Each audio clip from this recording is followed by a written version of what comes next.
Hello বন্ধুরা, আসসালামু আলাইকুম। সবাই কেমন আছেন? আশা করি আলহামদুলিল্লাহ অনেক অনেক ভালো আছেন।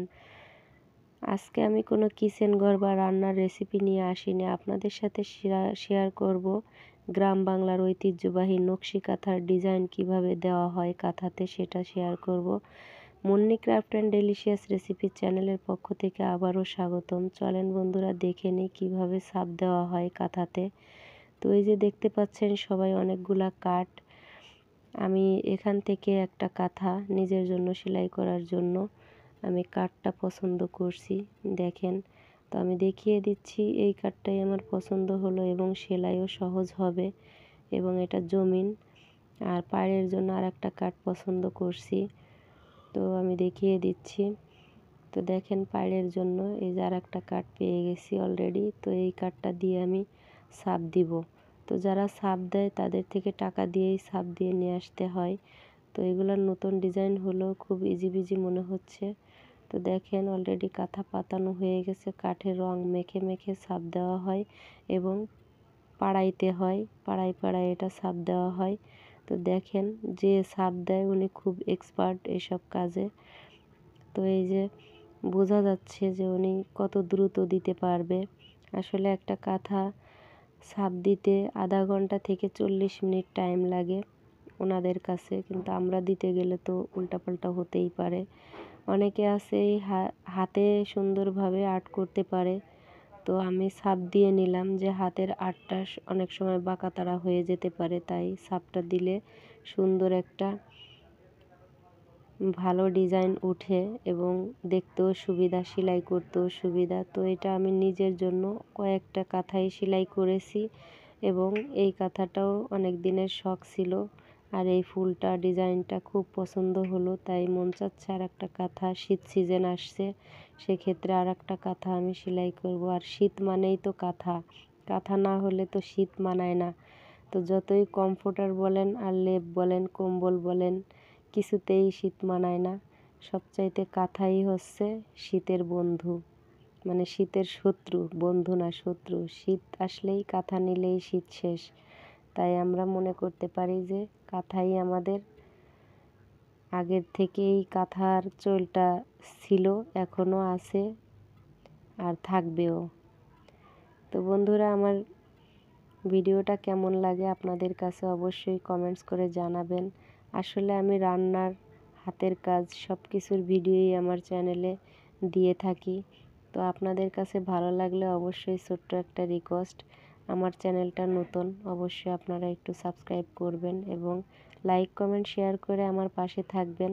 তো আপনাদের একটা লাইক এবং কমেন্টের খুবই আমি মূল্য দিব, কারণ আমার জন্য খুবই উপকারী।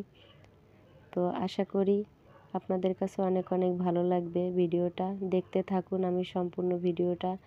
আর সম্পূর্ণ কাঁথাটাই কিভাবে ছাপ দেওয়া হয় আমি দেখিয়ে দিচ্ছি। তো দেখেন, এই যে পায়েটা দেওয়া হয়ে গেছে অলরেডি, আর জমিনটা দিতে দিতে আসতেছে। আমি সম্পূর্ণটা দেখাতে পারছি না, তো সেক্ষেত্রে আমি যখন কমপ্লিট হয়ে যাবে দেওয়া তখন আমি দেখিয়ে দেব আপনাদেরকে। তো আমার সাথেই থাকুন, একটু ধৈর্য ধরে দেখতে থাকুন। কাঁথাটা আমি নিজেই জোড়া দিয়েছি, এখন ছাপ দিতে আসছি অন্য জায়গায়। তো আপনারা যদি দিতে চান বা কাঁথার কোনো ধরনের কোনো জিনিস জানতে চান, তাহলে অবশ্যই আমাকে কমেন্টস করবেন, আমিও আপনাদের কমেন্টসের উত্তর দেওয়ার চেষ্টা করব। আর যদি আপনারা ছাপ দিতে চান বা কাঁথা কীভাবে কী করতে হয় আপনারা না পারলে আমার সাথে যোগাযোগ করতে পারেন, আমাকে কমেন্টস করবেন, অবশ্যই আমি কমেন্টসগুলো পড়ব আপনাদের এবং উত্তর দেওয়ার চেষ্টা করব।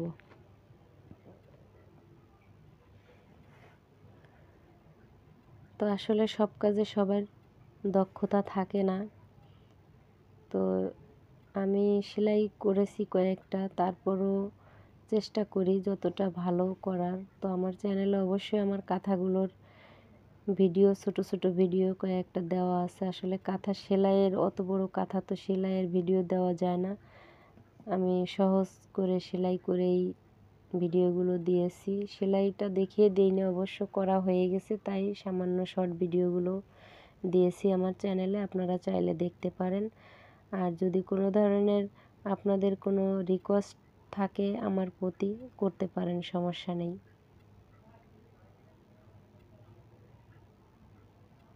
তো দেখেন এক সাইডে রৌদ্র আছে আর এক সাইডে ছায়া, কারণ গাছের ছায়া পড়েছে।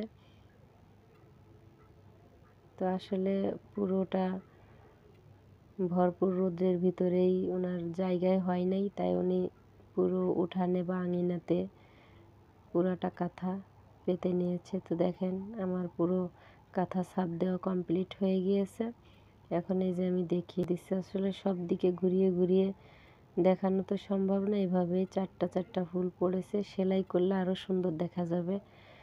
দেখেন এই যে হচ্ছে পাড় আর এটা জমিন।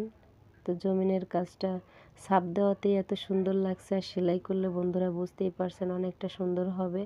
তো আসলে এই কাঁথাটা দোয়া করেন আমি যাতে সুস্থ থাকি, সুস্থ হয়ে আমি কাঁথাটা সেলাই করে আপনাদের সাথে সামান্য একটু হলেও আমি শর্ট ভিডিও হলেও আপনাদেরকে আমি দিয়ে দেখাবো যে আমি কিভাবে সেলাই করলাম। তো আশা করি সবার ভালো লাগছে আমার ভিডিওটা, আর ভালো লাগলে লাইক কমেন্ট শেয়ার করতে ভুলবেন না।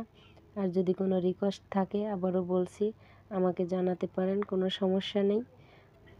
হ্যাঁ, আর একটা কথা হচ্ছে এই কাঁথাটাতে কী কালার সুতো দিলে ভালো লাগবে সেলাই করলে, তো সেটা আপনারা অবশ্যই আমাকে কমেন্টস করে একটু জানিয়ে দিবেন দর্শক বন্ধুরা।